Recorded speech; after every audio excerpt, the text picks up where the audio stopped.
ku yi maza ku danna subscribe sannan kuma ku danna alamar ƙararrawa domin samun sababbin shirye-shiryenmu da zarar mun ɗora. Yanzu na gane sai da ke duniya za na more rayuwa.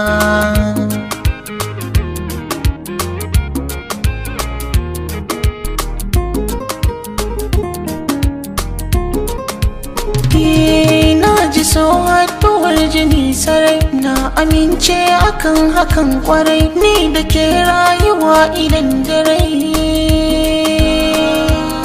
Na yi burin zama da ke da'iman abadin a rayuwa.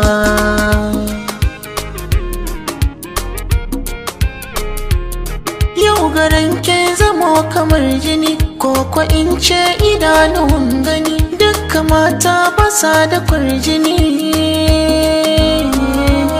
Da garin nan na bincike, gona ke ɗaikin samu karbuwa.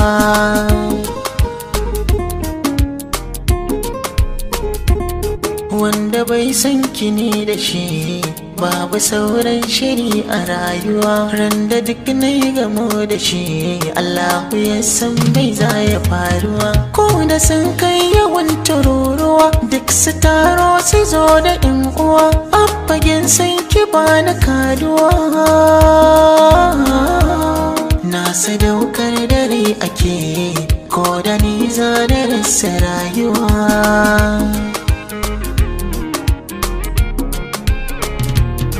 Na kira ki da sarauniyata wacce ke mulkin zuciyata, a yanzu babu wanda ya kai ni gata, tunda ke ce masoyiyata. Kin iya kwalliya da tsafta, kina da saukin fahimta, duk hankalina gunki nan ya karkata. Da an kira sunanki ba na firgita, sai ran da na aure ki hankalina zai kwantawa.